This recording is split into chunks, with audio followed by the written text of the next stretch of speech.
الحمد لله رب العالمين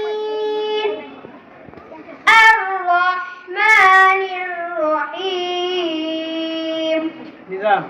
مالك يوم الدين إياك نعبد وإياك نستعين اهدنا الصراط المستقيم صراط الذين أنعمت عليهم غير المغضوب عليهم ولا الضالين آمين। জান্নাতুল খাতুনকে এক্ষুনি মাদ্রাসার পক্ষ থেকে তাকে সংবর্ধনা অনুষ্ঠান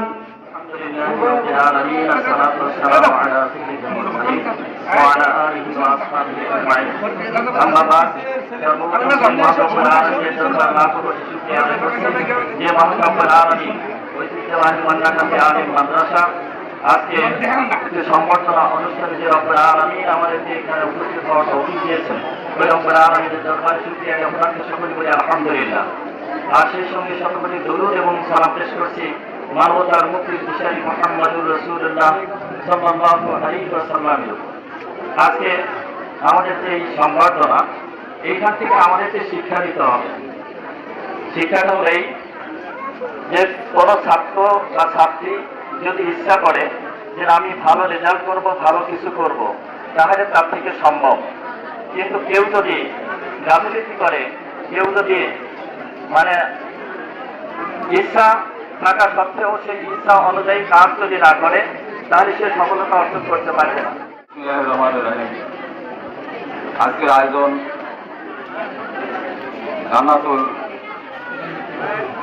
জান্নাতুল খাতুন আর বৃত্তিকে কেন্দ্র করে আজকের এই আয়োজন করা হয়েছে। যা হোক, জাতি শিক্ষার মেরুদণ্ড, মানুষের মেরুদণ্ড যেরকম বিকল হয়ে গেলে কোনো কর্মকাণ্ড চলে না। জাতির মেরুদণ্ডকে উজ্জ্বল করতে গেলে পরিশ্রম করতে হয়, অনেক পরিশ্রম করতে হয়, লেখাপড়া মন দিতে হয়, লেখাপড়া ভালোভাবে করতে হয়। একসময় পাক পিরিয়ডে যখন বাংলাদেশ, পাকিস্তান, ভারত একসাথে ছিলাম, তখন পাক পিরিয়ডে মানুষ জটিল রোগের কোনো চিকিৎসা করতে পারে নাই। কেন পারে নাই? আমি মনে করি, শুধু আমি মনে করি না, আমরা মনে করি যে আমরা জ্ঞানীদের উচিলে আমরা বেঁচে আছি, নইলে বেঁচে থাকতে পারতাম না। যারা শিক্ষায় উচ্চ পর্যায়ে চলে গেছে, যারা গবেষণা করতেছে, আমাদের জন্য কি করছে? জ্ঞানীরা একসময় পায়খানা হলে, পাতলা পায়খানা হলে তার ওষুধ আসছে। একসময় পাতলা পায়খানার ওষুধও ছিল না, ডায়রিয়া তখন ছিল, ডায়রিয়া, কলেরা, আমরা বলছি কলেরা, এই কলেরা ওষুধটা ছিল না। 1 সিটি লবণ, আকাশের পানি, 1 মুঠো গুড় যদি গলিয়া খাওয়াইতে পারতো তখন কিন্তু ওই কলেরা এত মরতো না। আমার বাড়ির সামনে একদিনে গুণমূল সর্দারের বউ একদিনে জোড়া মারা গেল। আমরা ভয়ে দরিশ হয়ে গেলাম। আমরা মৌলানা নিয়ে এসলাম, নিয়ে এসে দোয়া দরুদ করলাম, সালামুন কালাম রব্বুর রহিম, এই তো আমাদের শিক্ষা দিল মৌলানা। আমরা সেই জিজ্ঞাসা করলাম যে কিছুক্ষণ পরে মৌলানা বলে তো না, কলেরা কালীগঞ্জ দিকে আমরা দিচ্ছি, সরা দিচ্ছি, আর ভয় নাই। আমাদেরকে একটা আশ্বস্ত করলো মৌলানা সাহেব যেন আমরা ওইটাই বিশ্বাস করি। আমি যে কালীগঞ্জের দিকে দাঁড়াইতে পারতো, এই অসুখ দাঁড়িয়েছে কারা? জ্ঞানীরা। তোমরা যদি ওইরকম এই পর্যায়ে যদি যাও, জ্ঞান অর্জন করতে পারো, তাহলে দেখে অনেক রোগের তোমরা এই পরামর্শ দিতে পারবে, অনেক রোগের ব্যবস্থা দিতে পারবে। কাজে আমি আশা করবো তোমরা জান্নাতের মতো ছাত্রী হও। প্রত্যেকেরই আমরা এই অনুষ্ঠান আরো বড় বড় অনুষ্ঠান করবো, জান্নাতের মতো যদি এরকম বৃদ্ধি পাও। আমরা আরো ব্যাপক সময় স্বল্পতার কারণে আমরা অনুষ্ঠানটা পরিপূর্ণ করতে পারি নাই। এরপরে যারা যেসব ছাত্রছাত্রীরা যদি জান্নাতের মতো বৃদ্ধি পাও, দেখবে আমরা প্রতিষ্ঠানের পক্ষ থেকে ব্যাপক আকারে আমরা এই অনুষ্ঠানগুলো করব, তোমাদের ভালো লাগবে। তাই আমি আশা করি তোমরা যেন জান্নাতের মতোই তোমরা যেন এই লেখাপড়া শিখে শিখতে পাও, আমরা যেন ব্যাপকভাবে বড় করে যেন অনুষ্ঠান করতে পারি, এই আশা ব্যক্ত রেখে আমার সংক্ষিপ্ত বক্তব্য শেষ করছি। আসসালামু আলাইকুম। গতকাল বিদ্যুৎ অর্থাৎ বৃত্তিপ্রাপ্ত ছাত্রী মোহাম্মদ জান্নাতি খাতুন, উনি বন্যাকান্দি আলিম মাদ্রাসার গত 2025 সালের বৃত্তি পেয়েছেন, 8 থেকে ট্যালেন্ট ফুলে বৃত্তি পেয়েছেন।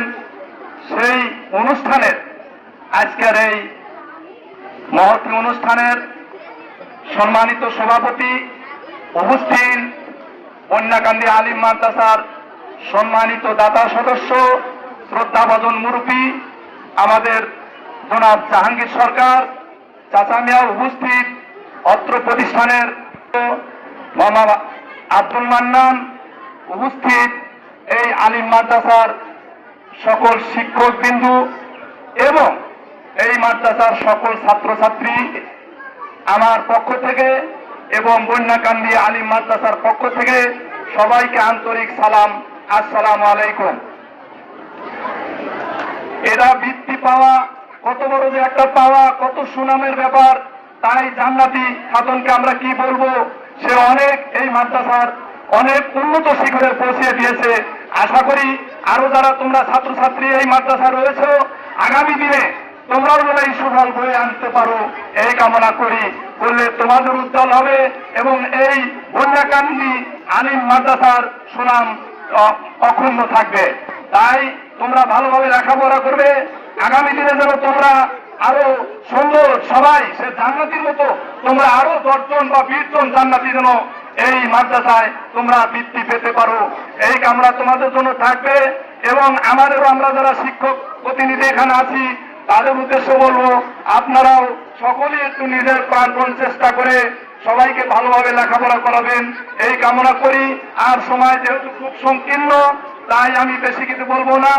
আগামী দিনে তোমরা ভালোভাবে লেখাপড়া করবে। আগের ইতিহাস কিন্তু শেষ হয়ে গেছে, নকল করে পাস করে সেই পাশের কোনো মূল্যায়ন নাই। এখন ইনশাল্লাহ যে সরকার রয়েছে, আগামী দিনের যে সরকার চলছে, এই তারেক রহমানের সরকার ভালোভাবে কিভাবে দেশকে এগিয়ে নিয়ে যাবে সে কাজ করে যাচ্ছে। তাই আপনাদেরকে আবারও বলবো, শিক্ষক মহোদয়, আমাদের শ্রদ্ধাভাজন শিক্ষক, তারা আসলে পিতামাতা জন্ম দেয় নামে মাত্র, তারপরে শিক্ষকদের স্থান কিন্তু। তাই আপনারা খুব শ্রদ্ধাভাজন, তাই আপনারা সুনামের সহিত লেখাপড়া করবেন। আর তোমাদেরও বলবো, ছাত্রছাত্রী তোমরা যারা রয়েছে সুন্দর করে লেখাপড়া করবে, শিক্ষকদেরকে সম্মান দিবে, তাহলেও তোমরা আগামী দিনে জান্নাতির মতো এরকম সুনাম নিয়ে আসতে পারবা। এই বলে আমি আর বেশি কিছু বলবো না, এই বলে আমার সংক্ষিপ্ত বক্তব্য এখানেই শেষ করছি। ধন্যবাদ সবাইকে, আসসালামু আলাইকুম। আমি জাতীয় অষ্টম শ্রেণী জুনিয়র বৃত্তি পরীক্ষা 2025 খ্রিস্টাব্দে অত্র মাদ্রাসা অর্থাৎ উল্লাপাড়ার উপজেলার ভিতর প্রথম স্থান অধিকার করেছি। তো এর জন্য আমি সর্বপ্রথম লাখো কোটি শুকরিয়া জানাই আমার মহান আল্লাহ রাব্বুল আলামিনের কাছে। তিনি যদি তৌফিক না দিতেন, আমি হয়তো আজকে এই জায়গায় দাঁড়াতে পারতাম না, বাট আমার যে অনুভূতি, এগুলো আমি সত্যি প্রকাশ করতে পারতাম না। তাই সর্বপ্রথম লাখো কোটি শুকরিয়া জানাই আলহামদুলিল্লাহ ওই আল্লাহ তাআলার দরবারে, যিনি আমাকে তৌফিক দান করেছেন এতদূর আসার জন্য। আমাকে যারা উৎসাহিত করেছেন, সবচেয়ে গুরুত্বপূর্ণ যারা ভূমিকা রেখেছেন, তারা হচ্ছে আমার শ্রদ্ধেয় শিক্ষক শিক্ষিকা। তারা হয়তো